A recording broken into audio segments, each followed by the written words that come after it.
It's like his talent is such that it can't be restrained. Like once he gets going on an idea, it just and then obviously Sound City and the infection of what he can do as a filmmaker, I guess you could say, leads to Sonic Highways, where he's like, I can tell stories like this and people care enough, so let's do it.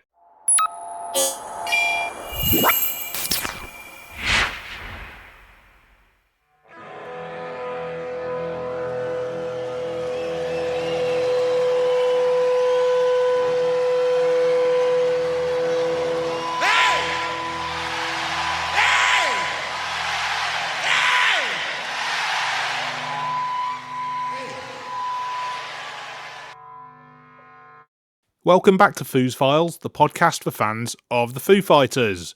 I hope you're all having a great week. It's Dan here, back with you, as always, for your weekly Foo Fighters fix. And I suppose the main news from the Foo's camp this week has been the 2 Mexico shows that they did. And we finally got to hear a live version of Asking for a Friend, the new song. They finally dropped it in the set at the first Mexico show, having left it out of the smaller dates that they've done since its release. So that was great to hear. We're going to do a little recap of the Mexico dates, hopefully next week, because we had some listeners that were there on the ground. So going to try and round up a little group over the next few days to talk about those, which should be good. So watch this space. On to this week, though, we've got a conversation I recorded a good few months ago now with a filmmaker, musician and podcaster, Adam Baylock, who is a regular listener to this show and produces a brilliant show called Heart Songs, the podcast, which is named after the Weezer song Heart Songs. And I was lucky enough to be a guest on that myself a couple of months back. So what we've done is we've deep dived the various Dave Grohl and Foo Fighters documentaries from Back and Forth through to What Drives Us. The preparation for this was a little bit fraught because we both had to rewatch Back and Forth and Sound City, as it had been a while since we'd both seen them. And then you've got What Drives Us, which, well, it's just pretty much impossible to find that anywhere on the internet. So we were going off very sketchy memories of that one. But we had a lot of fun anyway. Adam's just got a great perspective on these things, having had a little foray into filmmaking himself. So, yeah, let's get across to my chat with Adam Baylock, unpacking the Dave Grohl and Foo Fighters documentaries.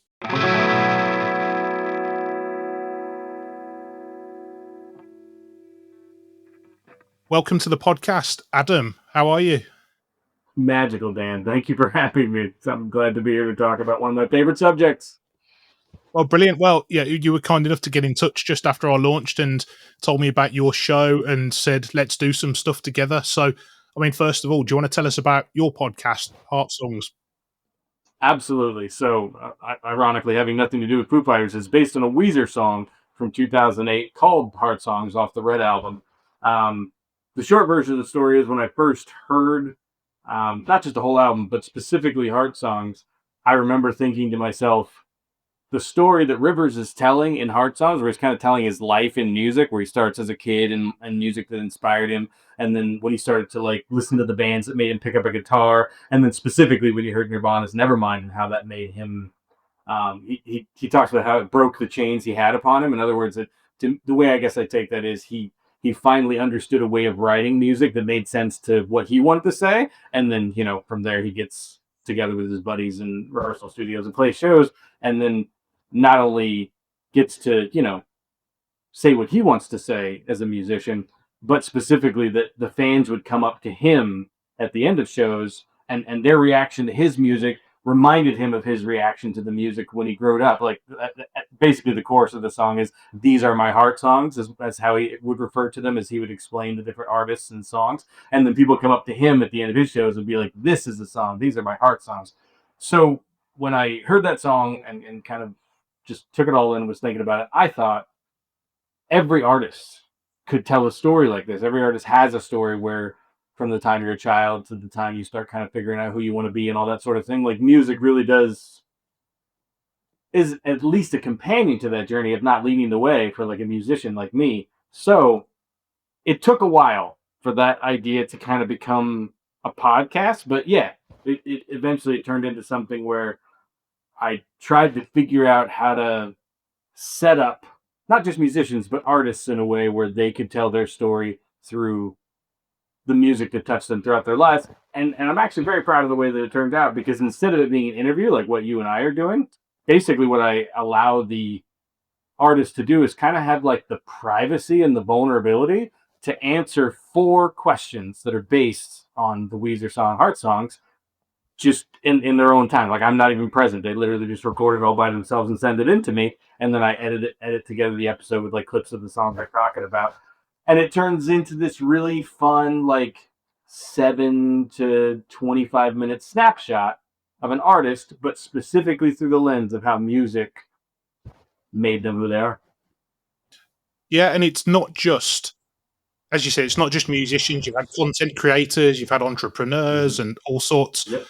But it's not just like a Desert Island Discs where it's like your favorite songs. It's kind of delving into your childhood. So it might not be, spoiler alert, you've asked me to do mine, which I'm going to get around to doing in the next couple of weeks. Yeah. I've been having a good think about it. So there's a nudge.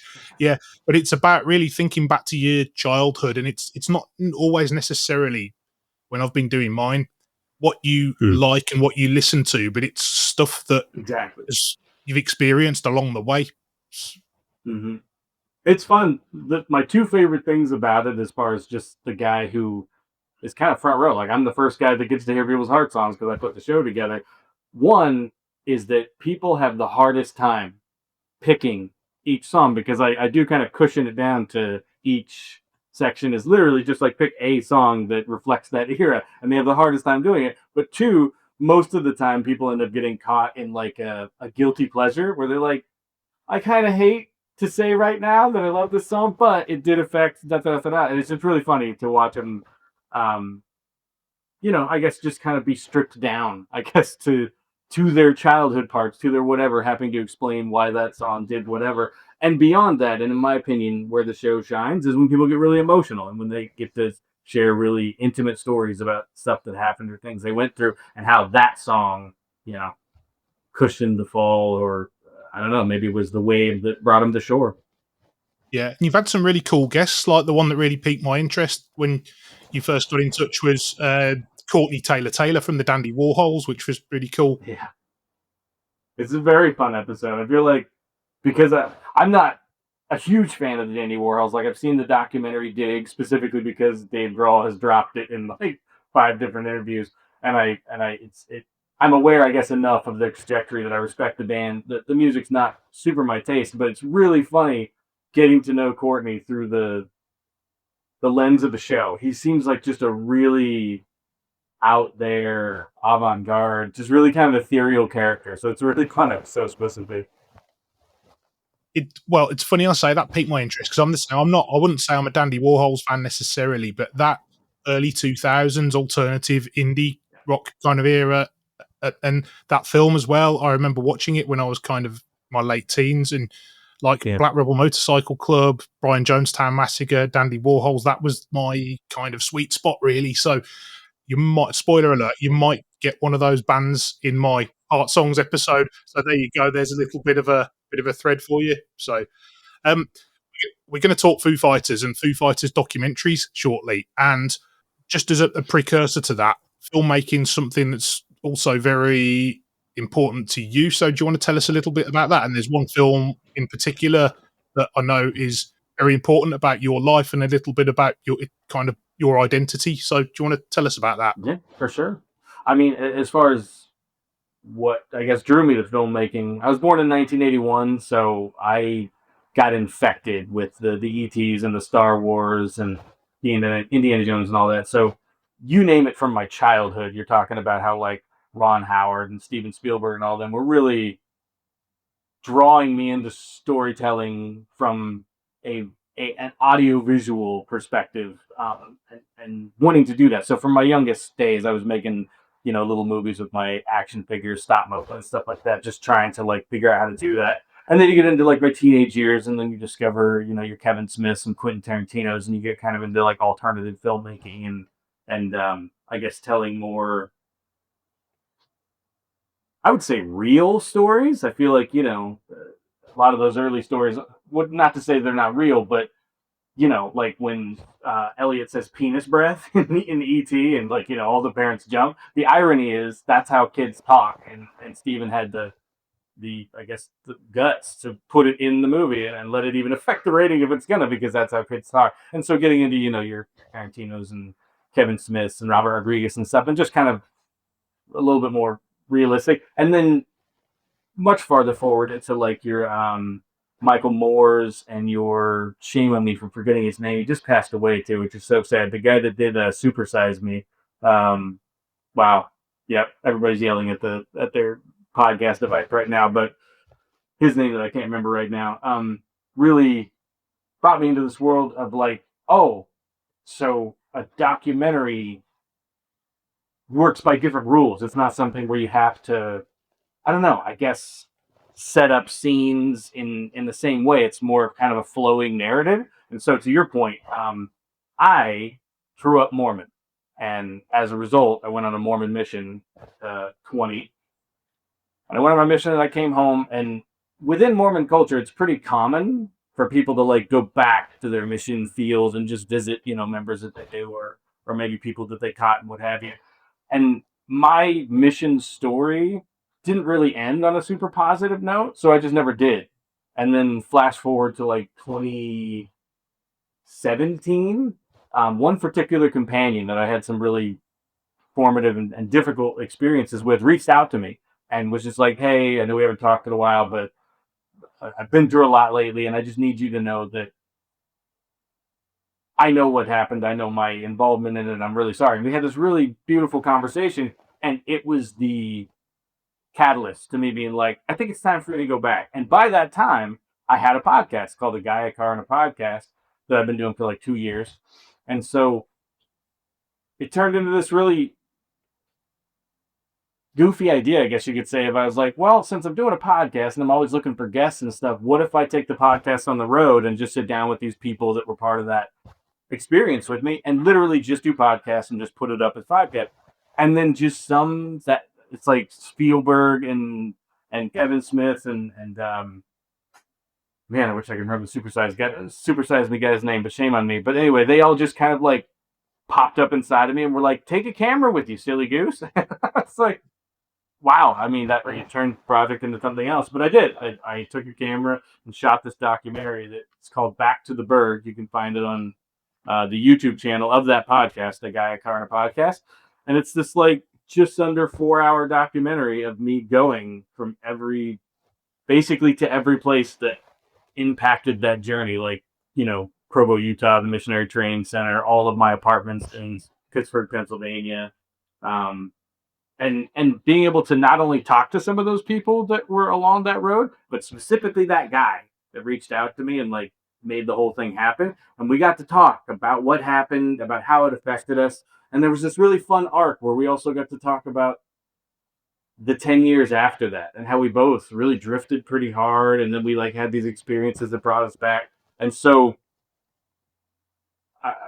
not only am I glad to talk about it here and get people's attentions to it, but something that's fun for me about it, if anybody's watching it and are maybe just wondering like, where's it going since it is so long? Like what's he trying to say here? For me, the message of Back to the Berg really, I guess, comes down to like Christianity and the saving grace of Jesus, in the sense of, instead of just talking about it through the scriptures and being like, this is what Paul said, this is what Peter said, two dudes who lived a life and had their own experiences with God coming in and I guess manifesting grace and mercy and what have you. So it's kind of like the documentary starts as me just taking you back on my mission and then ends with me being like, let me try to show you what this spirituality, religion crap is all about. Like why people even devote their lives so aggressively to it, because depending on your perspective, it is real and has transformative power. And that's why I like the way the documentary landed, because I think it really does get into transformative power of spirituality and religion. Yeah, I've kind of looked at bits of it on YouTube, and it is very real. And I think that the thing about how pure it is you are showing that real lived experience of what it is to have that faith and go through that experience, because it's you see these things. I mean, listen, in the UK, it's you don't meet many people who are Mormon, so you only really see what you see in sort of fiction, and it's obviously these things are always very different to somebody's actual lived experience of it. So I love how sort of pure it is. Yeah. Yeah. Yeah, exactly. And it's really funny you should say that because in the process of me telling the story of just my own experience, part of what I wanted to do is I wanted to like, I mean, in America, it's a little bit different. You see these guys like riding bikes up and down the road all the time, like it's a little bit more all over the place. So what I wanted to try to do for people who, for whatever reason, would watch my documentary who aren't Mormon, I wanted to try to demystify these 19-year-old kids instead, like on some level, kind of take off the white shirt and tie and the badge and show you that there's like a human person in there. I know he's going to walk up to you and he's going to be like, "Hey man, how you doing?" and be all giddy and happy because obviously what he's doing, he's representing Jesus. So he's trying to like bring a joy into your world. But the irony is that like that can turn some people off. Some people can be like, okay, here you're gonna come with your easy answers for joy. So part of what I wanted to do is strip it all back down to like, no, these are just people, which is also why I enjoyed talking to the missionaries that I served with long after we did it. Because them telling their story, they're not telling it from a perspective where they're trying to convert anybody. They're literally just talking about a memory and they're talking about it from their current perspective where they even have some perspective to kind of to peel the onion a bit and kind of explain what they're going through. So I hope I did a good job at that, but I really wanted to try to humanize these kids that are out there talking about Jesus. Great. So Foo Fighters, where did your journey with the band start? It started with the color and the shape. I don't know if I heard like Everlong on the radio or My Hero or something, and then just thought I should go find that album. I don't even know if it was a gift from a friend. To be honest with you, at the time, I had found Nirvana, and I'd really gone through a whole. Like I think my first owned Nirvana album was Muddy Banks of the Wishka, that live album that they put together like after Unplugged and all that was released. And then I kind of got into like Nevermind and the Utero and stuff like that. And then I just had this insane Bush phase where I rode 16 Stone for probably a year and a half straight and nothing else. Like I just was so into Bush. And then like Razor Blade Suitcase, also loved it, loved it, loved it. But then the color and the shape hit, and I remember because at the time in high school, like I was hanging out with like what you would call, I guess we called them dirt heads. It was just the grungy kids, the kids that listened to, I would say, like hard alternative rock, the Soundgardens, the Alice in Chains, stuff like that. And then I was hanging out with like the skaters and all the kids that were listening to like NoFX and MXPX, and then Blink 182 hit really hard. And so I was in this weird little world where I was enjoying the darkness of hard rock and also like the fun anthemic bounciness of like pop punk and pop pop. And then like Foo Fighters, to me, to my ear, felt like it came right up the middle, where it like took, I guess, the aggression of hard rock and the that kind of peppiness of like punk, and then God bless Dave Grohl, he figures out how to just be honest lyrically. Like it's funny, we're going to talk about some of the films in just a minute, and I think it was Haler mentioned that it wasn't until like Nothing Left to Lose when he felt like Dave really got comfortable as a lyricist. But that to me is bananas because even from the beginning, I didn't hear the self-titled album until years later. I think I was probably listening to One by One by the time I finally went all the way back and like, let's hear the first album. But even back then, like he had this way of kind of airing his grievances and talking about things that he was upset about, but in this really kind of vaguish way where it was really easy, I think, for the listener to kind of put their own stuff on it. So, you get into like Monkey Wrench, I don't know, New Way Home, even something as goofy as See You. Which, how did See You make it on Color and the Shape? Can we all just have that conversation someday? Like, that probably should have been on Echo, Silence, Patience, and Great. But it's such a weird break between two sides of the album where it's just all this really great, aggressive, fun, moshy, but also just positive. I don't know any other way to say it. This really kind of positive rock. And then this, like, goofy, bouncy, kind of acoustical number. And then the back half of the record which, I mean, how do you write February Stars and not just show people that you've got feelings? That song is just, even if it, like, take apart all of the innuendo that it's about Kurt, it kind of doesn't matter what's it about. That is one of the greatest ballads I've ever heard. So, short version of the answer to your question: Color the Shape with my engine. I think it's interesting what you say about they found that middle lane between the sort of hard rock and the dark sort of, sort of grunge thing that was going on at the time, because it's I interviewed a music journalist recently who was at the first UK gig that the Foo Fighters did, and he was kind of saying that Nirvana was born out of this. You just had the like 70s and 80s where there was a lot of like spandex and all that sort of, everything was big and hairy in sort of rock music, and that everything Nirvana did was kind of, angst of youth and anti corporate machine and rebelling against all of that. And there's a bit of like Dave stuck to some of those roots with the early Foo Fighters stuff, but there was also a sense of he was unburdening himself, because actually he liked some of that as well, because he's got such a broad range of musical influences, and he was he was, I'd say, unburdening himself from all of that angst and rebellion, and just wanted to be, the guy. Oh, yeah, I want to play stadiums, and I want it to be a bit goofy in places, because that's where he ended up. So It's funny, the story about when Nirvana was sitting down with the A&R guy. I want to say it was from Geffen, who they signed with, but how he was like, "What do you guys want to do?" And that Kurt, without a hesitation, said straight facedly, "We want to be the biggest rock band on the planet." And then the story is that like Dave and Chris were like, "What?" But that there was a seriousness that he had about that I think has to do with why Nirvana was successful.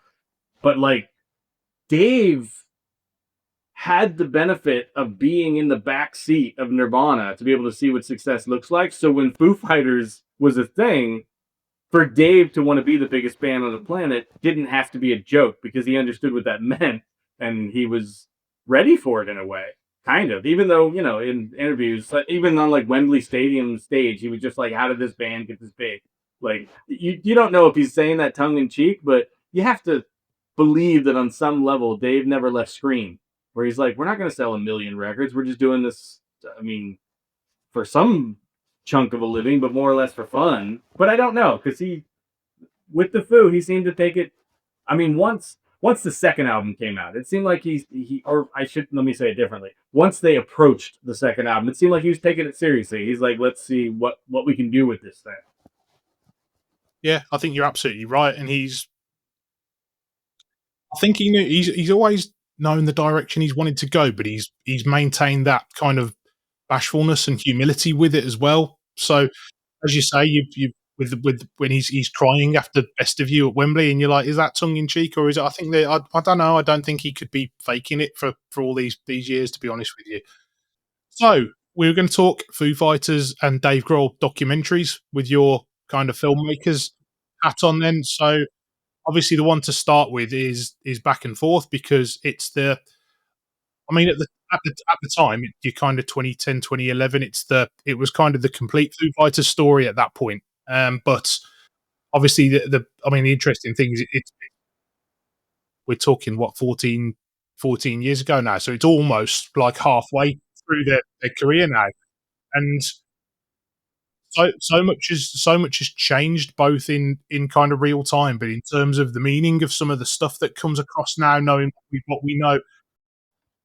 It's funny, like in hindsight, if you really think about Back and Forth, and I would venture to say this has happened to Dave through most of his career and why he stayed successful.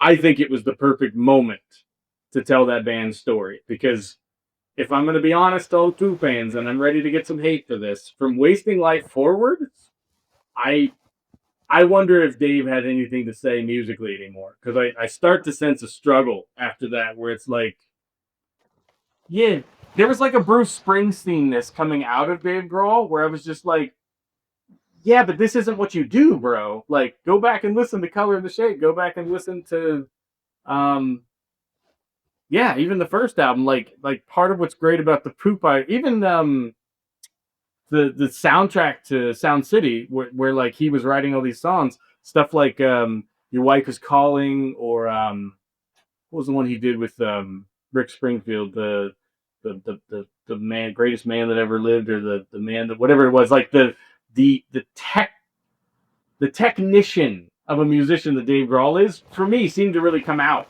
in those songs where there was just a lot of parts and it was a lot of going here, there, and what have you. And then like when you get after Wasting Light, it really seems to settle into kind of verse, chorus, bridge, chorus, out. And I was like, oh, like has he just decided he doesn't he can just tell stories, I guess, kind of like Bruce does, and just sort of, and again, it's not evil, and for anybody to be like, oh, you're just not listening hard enough, maybe, but I grew up on a different version of Dave, so to watch him kind of, I guess, relax a bit, if that makes sense, like that's not why I would spin a Foo Fighters album, so it gets a little hard for me, if that makes sense. Yeah, I think if you want to put it a bit kinder, I think it was a great album to document the making of, because they'd kind of gone back to basics. They'd had they'd had a lot of struggle with a couple of the albums that had come before it, particularly Color and the Shape, as we know. And but it was a real peak as well. Music, I mean, everyone's got their own favorite album. I think Wasting Light's probably up there with the best one It's great. for me. Top five. Sure. Yeah, yeah. And obviously they're back working with Butch Vig as well, which is quite a significant moment in terms of Dave's career journey. So yeah, you're right. I think it was the perfect time to make that document. And I guess they'd come through a lot, and it's ironic we're saying this now when there's a lot of talk about the lineup, but it felt like there's a period in that middle where this is what you call the definitive Foo Fighters lineup now, where you've got Pat, Chris, Nate, Taylor, Rami's coming into the band a lot more now. And I think if you in years, in 10, 20, 30, 40, 50 years time, we'll probably be describing that as the definitive Foo Fighters lineup as well, won't we? So I think it's funny you would say the lineup struggles are had right now. Part of me wondered after Taylor passed, like, why wouldn't Dave maybe just take it solo and just put everything under Dave Grohl and just make all the albums himself, and people could still follow it. But Foo Fighters had kind of passed with Taylor, and I wonder, and again, yell at me, all you people that might think I'm just silly about this. I wonder if Dave decided that Dave could make the best Foo Fighters tribute band of all time if he could just find a drummer that could do it. And so instead of like writing and recording new material, which obviously he did with But Here We Are, um I wonder how much of the future will be focused on new Foo Fighters records versus him just being like, people love this band, people love the eras of this band. Why don't I just get musicians that can play it well and just go and just play it for the people that want to hear it?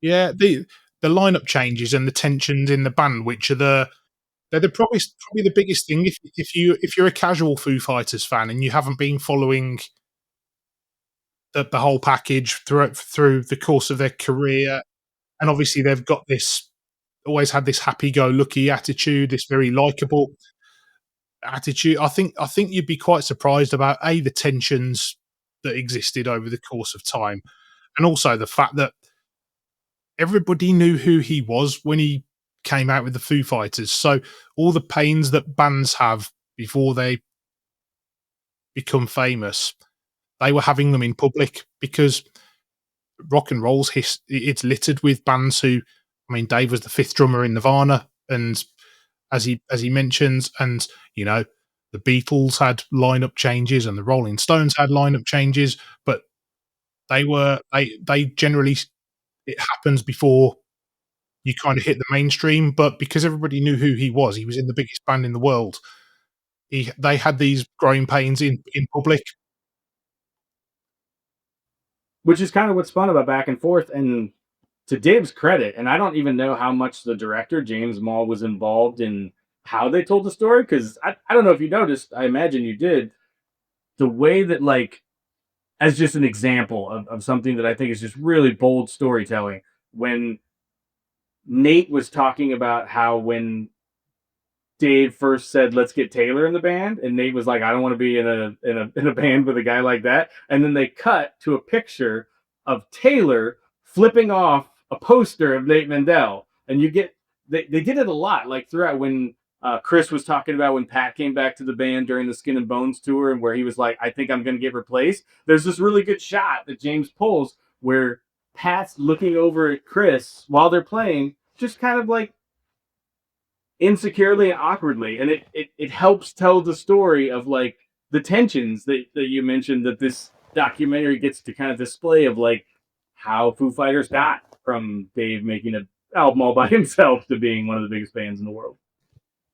That is the recurring theme throughout, that those tensions that people probably didn't realize were bubbling under the surface. And as you say, the Pat and Chris one, probably the most surprising one in a way, knowing what those guys are like on the certainly on the exterior anyway. Yeah, I mean, maybe an extension of that same concept. I was very surprised. I want to say it was right after the recent admission that Dave put out that he had fathered a child outside of his family, of his marriage. That right after that, Chris Shiflett's podcast had an episode where Dave and Pat came on to just talk like gear and talk about like some of the different licks and solos and stuff in Foo Fighters music. And I guess I don't 100% know, obviously, because I don't know any of the guys, but whether it's like it was Chris's idea and Dave's dad are just game for stuff, or whether maybe they talked about it, and I don't know, but it in a moment where if you want to, you can just pile on all your self-righteous ideals onto Dave Grohl's behavior. Chris offers this like I think it's like hour and a half conversation that reminds you who the dude is, like who Dave is, and who Pat, and that they're like very. I guess it reminds you like what you love about the Foo Fighters. Why? And for me, I guess as easy as it would have been to bury that and been like, nah, let's just wait for the smoke to clear on this. I imagine, Dave seems to have a lot of control over what comes out and when and how that works. Just the fact that he'd be like, yeah, why don't we put out that easygoing conversation while the world's judging me for my behavior? To me, reflects that he's like, guys, this has always been about a human being trying to tell you how he feels about stuff with a guitar and singing. And it kind of, for me anyway, it just gave me more respect for the man, that he was maybe in simple way to say it. I'm sorry for being so long winded on your podcast. He just brought it back to the music in that conversation where he's like, hey, let's talk about some cool licks from Foo Fighters records, because that's what this was always supposed to be about. I'm not your best friend. I'm not your brother. I'm not your dad. I'm Dave Grohl, and I write music, and I'm glad you like it. If that makes sense? Yeah. I think the same with when he appeared at Coachella a few weeks back. It was he came on stage, he was unannounced, he didn't speak, he just played the songs, and he looked like the weight of the world was lifted off his shoulders because, as you say, he's back on stage playing Foo Fighters songs, and it's not about him, it's not about family life, it's not about people piling in on him, it's not about the obviously he'd done a few bits and bobs with the Nirvana, like with Post Malone and with Violet and everything. It was just him back playing Foo Fighters songs for the first time since the tour finished, since there's been headlines about him. And again, used that word earlier, unburdened. Mm-hmm. Totally. Yes. Which again is where I mean maybe to even take our conversation all the way back to the early albums and stuff. If there's a word, thank you for giving me that word, because I don't know if I've ever fully understood what I love so much about Dave and how he influences me as a songwriter. But I think the truth is he uses music to unburden himself. And I'm so turned on by that and inspired to try to do it myself. A bit we talked about on emailing back and forth as well, because we both kind of rewatched it. The segment about Wembley, because I was lucky enough to be there on the Saturday, actually, and it's one of those things that I will cherish forever, because, and I didn't realize at the time how significant it was. And I go back and I watch Taylor singing rock and roll with the Led Zeppelin guys, and that's my happy place now, knowing what I know now. But the outpouring of emotion, I think it is after Best of You, isn't it? Or it's towards the end of Best of You when the I think crowd it's in kind the of. middle of Best of You. Yeah, he does that cut and he lets that chord ring out and everybody's just and he just gets overwhelmed. I have to imagine for him. I mean, although he did cry as the set was over as well, in that moment, he's wiped. Listen to his voice. He is pushing everything he can to get a clear note out of that voice. He is burnt and spent. B, this is it. This is the last. I mean, if you were there the last night, that might have been the one that they caught on. Where like, this is it. This is going to be his last few moments on the stage at Wimbledon, and I imagine all those years washed over him. And it's fun to watch him get emotional. It doesn't happen much. It happened a little bit in the interviews where he was talking about. I thought it was kind of maybe ironic's a bad word. Maybe he's just had enough time. Maybe he's had more time since Kurt than he had since when Taylor overdosed, and so it was fresher. But when he got more emotional about the possibility of losing Taylor than he did about talking about when he lost Kurt. And then it kind of makes you wonder. I mean, just on a personal note, I used to be in a Real Big Fish tribute band not long ago. My daughter was born almost 3 years ago, and I left around then, so it was a few years back. But we were playing a show in Flagstaff, Arizona, the night that Taylor passed. Like I got off stage and I got all my equipment off stage and I went back to my car and I was just calling my fiance just to kind of like vibe down, and that's when I found out that Taylor had passed. And there was like this Red Hot Chili Peppers tribute band headlining the thing. And when I went back in just to watch a few songs, like they told the crowd, and I think they played Under the Bridge or something to, just as a little tribute for him. But based on his emotion, just talking about having gone through an overdose and the possibility, I just can't even imagine. And then when you go to like a song at the end of But Here We Are Now, called Rest, the vibe is that was mostly for his mom. And I think maybe in interviews he said that was mostly for his mom, but you can't really separate that a lot of that also had to do with everything Taylor went through. Like a lot of that has to do with like, you will be safe now, Oh, Just lastly on back and forth then, and it again, the way these things age, Wembley's kind of treated as they've climbed this mountain. And at the time I think they were the first American band to sell out 2 nights at Wembley Stadium. So it was a bit of. wow.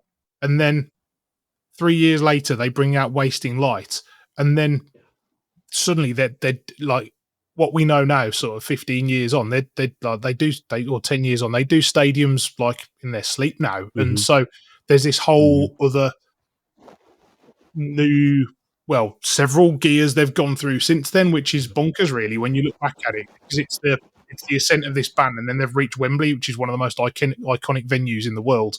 And that's been treated as like, this is this pinnacle that we've hit, and then they've gone on to do all these other things since, which is extraordinary. So it's funny, like if you look at the way their live shows have evolved, I think they definitely evolved where Dave's trying to make it an experience. But I think starting with Wembley, when he was able to bring Led Zeppelin on stage with him and like not only enjoy that himself, but obviously England, like such a home field advantage game. I think he might have realized in that moment, I am famous enough that I have opportunities to make things even more special. As a random example of that, when they opened Madison Square Garden after COVID, they were like the first band to play there, and he played like this 3.5 hour set. 3/4 of the way through the set, he brings out Dave Chappelle to sing, of all songs, Radiohead's Creep. Yeah. And you're just watching I don't even know how big that place is, 19,000 people or something like that. Just roar along. Not just along with the song that most people know and is definitely meaningful to us in all sorts of different ways, but the most random guest you can find. He's even got the audience in the palm of his hand. And for me, I was like, this is what Dave does now. whether it's the DGs with all his whole BGs, let's make dance music stuff, like Dave's Dave's about experiences, which is why, if I could forgive the albums maybe going the way for my taste that they're going, I I think Dave's trying to play with the stage now and be like, where can this go, and what can I do with it? I'll give you a perfect lived example of that from the last tour. So they played in Birmingham, which is where I live. It's my home city. And even though we're the second biggest city in the UK, we don't really get a lot of stadium gigs. We get arenas and we get small gigs. But we got the Foo Fighters, we got Bruce Springsteen, and we got the Foo Fighters back to back summers. It's and so they're playing at Villa Park, which is for people who aren't in the UK. It's in a place called Aston, which is like an inner city like area of Birmingham, and it's where Black Sabbath grew up. They literally grew up on the streets around that stadium. So my wife and I we were going to the stadium, and she's like, "Do you think Dave knows about like much about Birmingham where he is?" I was like, "Listen, I can guarantee you this, not knowing anything." But I said, "I can guarantee you this: Dave will not come to Birmingham, and especially Aston, and not make some reference to the fact that it's the home of Black Sabbath." Sure enough, halfway through the set, we're going to bring on a friend, and he brings Geezer Butler onto the stage, and Nate hands him the bass, and they start playing Paranoid, and it's like exactly as you've just described. It's about those moments Yeah. that because he Yeah. can do it because he's Dave Grohl. And maybe that's it. Maybe it's funny. Maybe bringing this full circle to my podcast, Heart Songs, like with something like bringing Led Zeppelin on stage at Wembley, it rings a lot of bells, including bringing Britain's hometown heroes home to rock some songs. It's Dave's genes as a musician. Like it's the Beatles, and then it's Led Zeppelin and John Bonham and all that. So I imagine that the geezer, pop in was as much for his delight as it was to create an experience for fans who are now at a Foo Fighters show and having a good time. But now they're 6 years old again, and there's that vinyl record is playing, and yeah, he got a real gift for like reminding you why you're here and why you love music. That's actually a perfect segue into Sound City because it's about what a scholar and of music he is, but also what a fan he is at heart. And he's he's got the fascination with this studio, obviously having recorded there himself, but you've got this shithole basically of a studio with the shag carpet, but then it's got all these amazing platinum discs on the wall for these albums that it's produced. And that's again, that's kind of, that's the fan at heart that he wants to go back there and he wants to get to know more about the origins of how these records were made, and then you you get that potted history at the start, and then it's probably the only documentary you'll get where the star of the show is like a mixing desk, basically the Neve Yeah. console. Yes. Uh It's huh. so it's so sort of magical. I didn't even think about it until you just said it. The story of Sound City is not too dissimilar from the story of Foo Fighters, because if you think about it, from Skin and Bones, which was directed by Danny Clinch, and specifically so because he has this gift of both being able to kind of capture a concert in a way where, kind of like an audience member, you really get to see it from a lot of really interesting angles. But beyond that, he likes to tell stories, and so that's why there was that whole segment where Dave is telling about like how he joined Nirvana, and then he plays friend and friend and what have you. But he goes from essentially working with Danny Clinch and Skin and Bones to working with James Mole and making back and forth and being able to kind of see filmmaking, I imagine, from that perspective, to the way I understand Sound City's origins is he wanted to make a short film about Sound City and just sit down with a few people that were major, contributors to that, and maybe just put it through the film festival circuit, and then it was just going to disappear. He didn't care, and he said basically as he started reaching out, people started reaching out to him and being like, "Are you doing a film about Sound City?" And then the interviews and everything just got so big and so bombastic that he was like, "This is a feature film."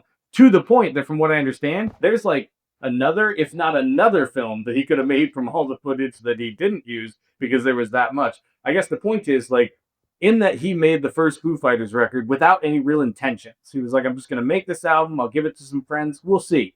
He started Sound City with, like, I'm just going to make this goofy little thing. No one's going to care. Most people won't see it. We'll see. And it just kind of naturally explodes into, like, this award-winning film. So it's like his talent is such that it kind of can't be restrained. Like, once he gets going on an idea, it just, and then obviously Sound City and the infection of what he can do as a filmmaker, I guess you could say, leads to Sonic Highways, where he's like,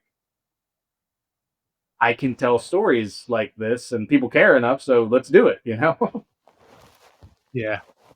And again, you get that sort of self-deprecation where they've got the guy who invented the Neve. Is it Rupert Neve who invented the console? Yeah. And then Dave's sitting there going, and they've put the subtitles, and he's going, "What the?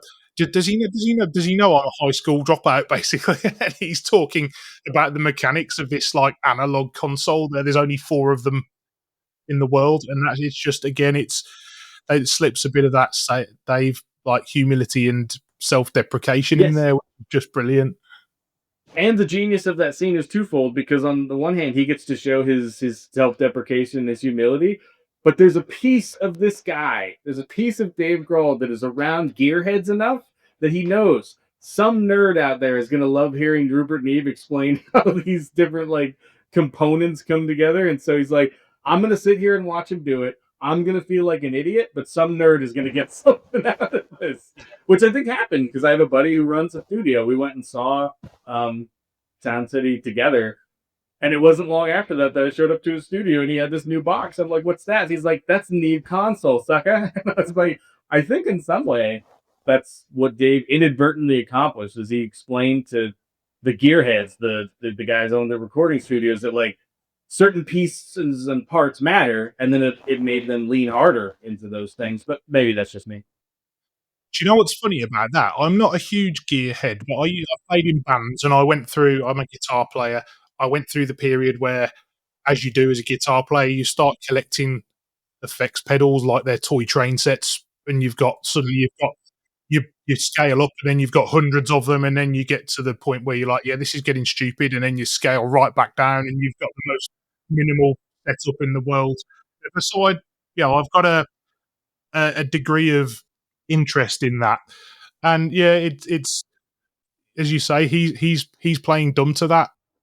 Yeah, which he is. That's the greatest part. He's playing dumb because he's a good actor, but he is dumb. He's leaning into a very real, I don't know what this guy is saying, but someone will. And he's smart enough as like a storyteller to be like, this minute of this film is going to make some wieners wiggle in this audience, and that's the point. If there's anything Dave Grohl should be lauded for doing, it's making wieners wiggle. That's what he does. He gets people excited about whatever it is, music or. Yeah, the other thing I was going to say on that, I don't know how deliberate this is in the way that they've put the film together, but I almost feel like, and it sounds obvious, on the whole bit at the start about drums and how pure the drums are in this console. I then feel like when they're playing you some of the songs like Tom Petty and Rick Springfield, you kind of go, do you know what? I really hear that. Probably more than you do when you actually listen, because I like Tom Petty. I listen to Tom Petty a lot, but I'm going, yeah, and I don't know whether they've deliberately kind of emphasized that with the sound, or it is that piece of magic that exists from that studio that by watching the film you've just appreciated it that bit more. Does that make sense? I think it's both. Yeah, I definitely leaned in a lot. Like the albums that I know that were made there, I will stretch my ear to hear backup vocals, to hear different things, and then appreciate. Oh wow, there's like a separation there that allows the talent of the two people to be. Yeah, yes, there's. And in Dave's credit, I think it's all unintentional. I think he's just doing his best to geek out about things, and then what happens in the middle of that geekery is points are made. These kind of narrative points are made, and it draws the audience to all sorts of interesting conclusions and additional geekery. And then Dave sits back and he's like, that's cool that happened because I imagine only so much of it could really be intended.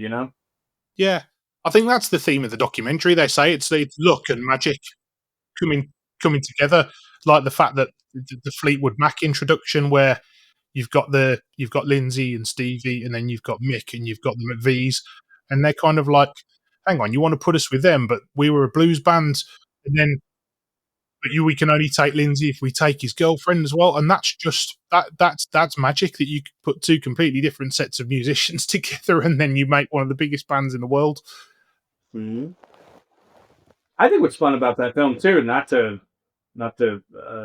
besmirch any of those bands of their reputation, but to be honest with you, I'm not a huge fan of almost any of the bands that recorded at Sound City. Like I can listen to some of the stuff some of the time, but the material as a part of the narrative of the story of the studio, I can listen to that. I can watch that movie and I can love those songs, those snippets of those songs within the context of the film intensely. And then I go away and try to listen to the whole 4 minute song, and I'm like, okay, because there's something about just that it's part of a story versus. But that could also just be how social media is deteriorating my thinking.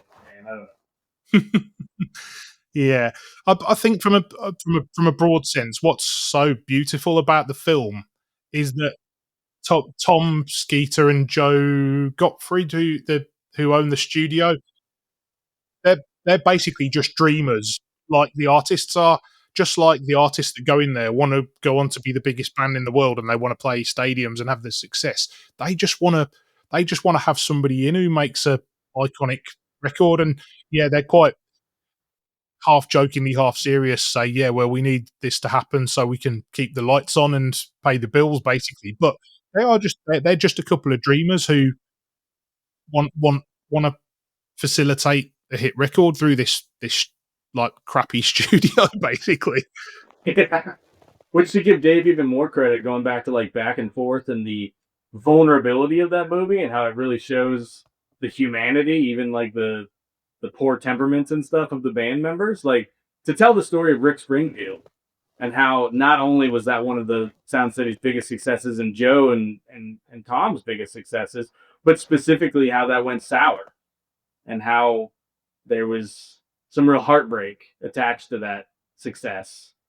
And then to have Rick be able to kind of share that, like, he's, emotionally, that he's really glad he got to make up with Joe before he passed. And, just it makes a nice narrative arc as far as just making an emotional film. But I think also draws the point that, like, dreamers that do suffer, all of them. And Yeah, so saying it without saying it, it kind of just reminds the dreamers in the audience, don't expect it all to go smooth or all be in your favor, but there will be good times. right. On to what drives us. Probably the most, not obscure, but probably the least At least these mainstream. days, good luck finding it. But yeah, Yeah, exactly. The least mainstream of the Dave Grohl slash Foo Fighters documentaries. In some ways, it's kind of that and Sound City. They're kind of two sides of the same coin, because Sound City is the pure experience of recording in that particular way, and then that's the live side of it, the jumping in the van and going and playing shows. I mean, in that, if Dave Grohl, in my opinion, has given anything to music, it is a constant reminder. He says it all the time in interviews. He just waves the flag of, if you want to be famous, I don't care. Do whatever it is that you want to be famous. If you want to be successful as a musician, I will tell you how it's done. As a guy who was literally in two of the biggest bands of all time, two bands that are literally in the Rock and Roll Hall of Fame. Write your music, record your music, get on the road. I feel like what drives us, and something that kind of annoys me about the fact that it was there and then you just can't find it anymore. It's been absorbed by whatever. It is a love letter to, yes, being on the road is hard, but of all these people that I'm going to bring out all your favorite musicians and some people you've never heard of. You're going to hear them say it was the best time of my life. Meaning, it's hard, but it is the way. It's how this works, and it will build you as an artist to just get out there to do it. Unless you're Lars Ulrich, who's like, well, I didn't have to go out on the road in a van. Can I go now? Yeah. Lars Ulrich, that's a whole nother conversation. That guy is one of my favorite humans. He's a really unique guy.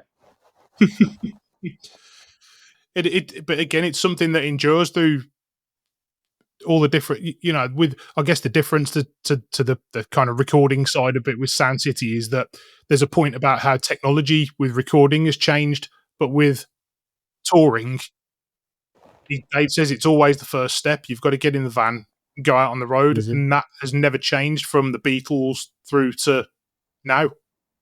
Mhm.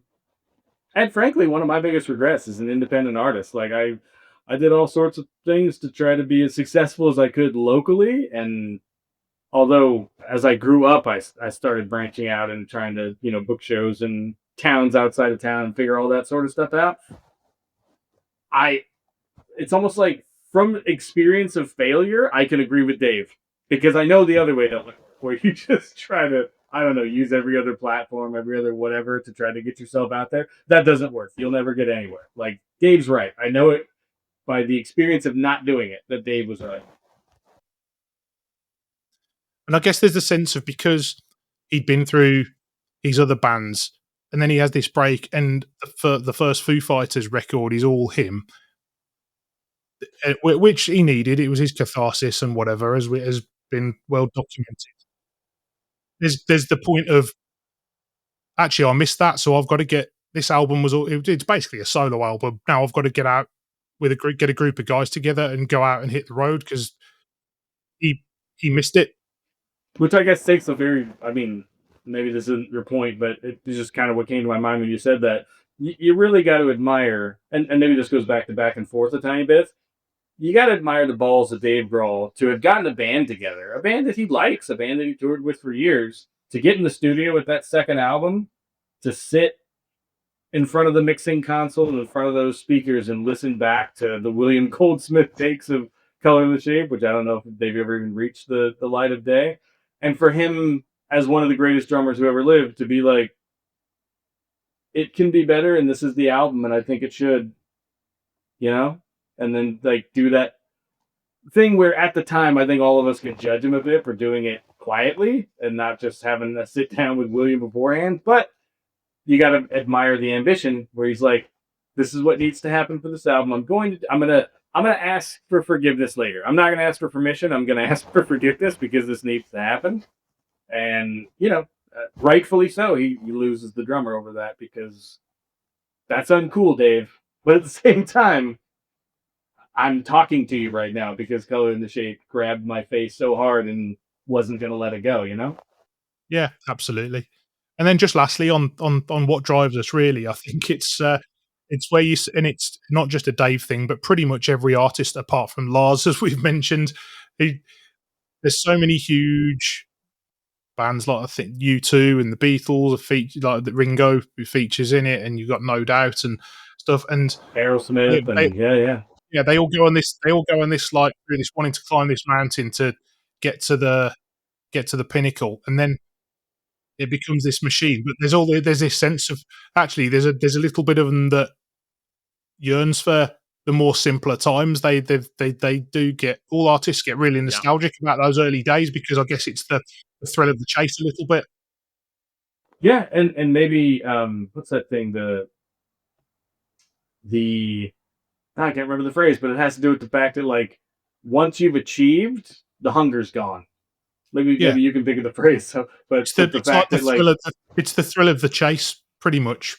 yeah, yeah, exactly, and that to reach said destination, thrill's gone. So yeah, of course you and I have to remind myself that every time I'm doing something, even with heart songs. I had been out of the podcast game for like 2 years, and frankly, was kind of just enjoying not having anything to do, but also at the same time having that itch.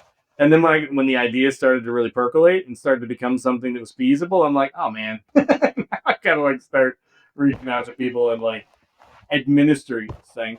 But to your point, there's a happiness in my life because of that chase that you don't have when you don't have the chase. So it's a testament to like Yeah, I mean, what drives us also kind of started with, since Dave was telling the story of touring in vans. It was when the Foo Fighters were about to do. I think they never even ended up doing it, but they were about to do that van tour in the U.S. where they were going to go to arenas, but they were going to show up in like a row of vans to do these arenas.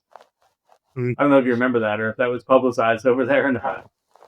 Yeah, it does ring a bell. Yeah, I'll tell you what's very funny. Lastly, to finish off, so one of the people I've interviewed for this podcast is the lead singer in the UK Foo Fighters tribute band, right? And they're really meticulous about the way they do things. But Jay, the singer, he even owns a Dodge Ram van. They drive to all their shows in this Dodge Ram. It's like it's one thing to buy the Dave Grohl guitar, like the Gibson version, and it's a whole other thing to buy the van. Oh, that's great.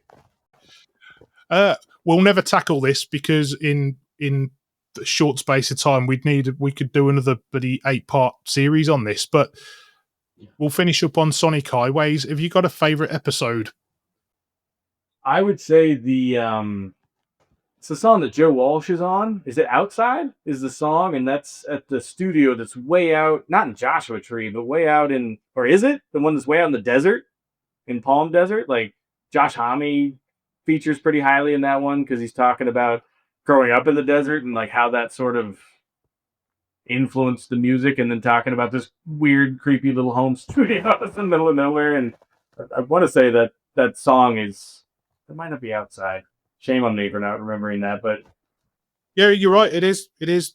It is the Outside, the Joe Walsh one. it is Outside. Yeah, that there's something. I mean, maybe again going back to our mutual love of Taylor, watching Taylor watch Joe Walsh record that guitar solo is tear jerking. It's really lovely to just watch him turn into a 7-year-old from his band of Walsh's work and just die watching this guy just do. And then you get into the music video shooting of it and and that's really cool. But yeah, I think that's probably my favorite episode. How about you? I think it's probably. I'm gonna go. I'm gonna. You know, see, I've got a little bit of recency bias. I obviously love the Seattle episode because there's a bit of recency bias. I rewatched it before I interviewed Barrett Jones because he plays on Subterranean, and I think it touched me because having not seen it for a while, there's the Kurt element, and you've got Taylor, and you've got Chris Cornell, and none of them are here anymore. So, but I think Yeah. pound for pound, my favorite episode is probably Nashville or New Orleans because I think they're the most. I think it's out of their comfort zone the most. I think musically. So I think I would just. Yeah, I think maybe the Nashville. It'd be the one with Zach Brown in, wouldn't it? The Mm-hmm. Nashville one. Yeah, Yeah. it's yeah. Again, That's I mean, Congregation. Yeah, is the Nashville one. Yeah, yeah, great song. yeah. And I again didn't realize what a talent he is, and Yeah. again out of their comfort zone. I'm not a huge country music fan, to be honest with you, but yeah, I think I would go for that one just because, yeah, it's that little step out of their comfort zone. I think I'm with you on the New Orleans one too. That's a close second for me. For a lot of reasons. Just it was fun to watch the band interact with the city. Remember when they're just out on the street and there's that mother and father with the little kid, and they're like, he's learning to play guitar, and he's learning with your songs, and Dave's like, "Do you want to see a Foo Fighters song recorded?" And he like brings him into the studio, and the kid just look like that's.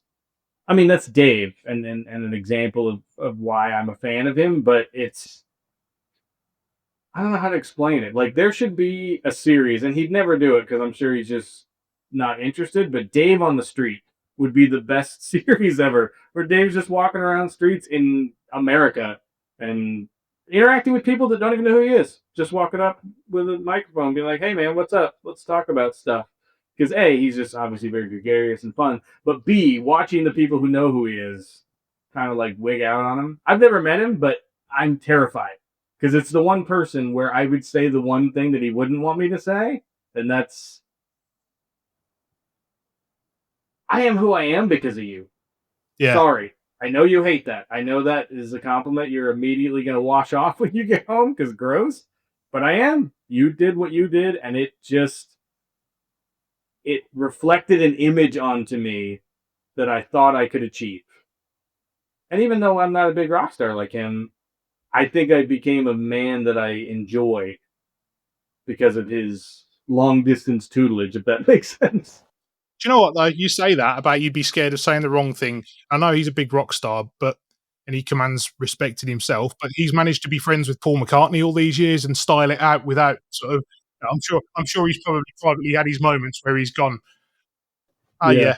yeah, I've probably said something a bit sycophantic there or whatever, but he's managed to get away with that, hasn't he? So That's a good point. Maybe he has absorbed that Paul quality where, like, Paul knows he's Paul. And so, as you're freaked out being in his presence, he can give you the space. He can kind of put some energy arms around you and be like, it's all right, it's fine, it's fine. And, like, bring you down to, like, oh, he's just a human. Maybe he can do that. I don't know. brilliant. That's great. So before we finish up, yeah, it's been great to chat to you.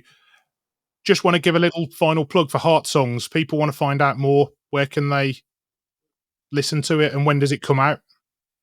Great question. I can actually kill two birds with one stone here. All of my work, including the films, my own personal music and stuff, is at blayrock.com, Blayrock. And Heart Songs is right there on the main page. You can click on it.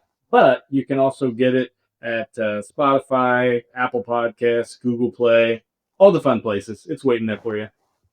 Awesome. Well, that's given me the kick up the backside that I need to finally record my answers for you, and hopefully we'll Yes. get that played out soon. So I promise I will do that. So yeah, Love it. Adam, been an absolute pleasure to talk to you. Thank you very much. You too, brother. Thanks again. A big thank you to Adam for his perspectives on those Foo Fighters and Dave Grohl documentaries, and for his ongoing support for the show too. As I mentioned, he got in touch with me right after I launched and said, yeah, I really want to get on board and do some stuff together.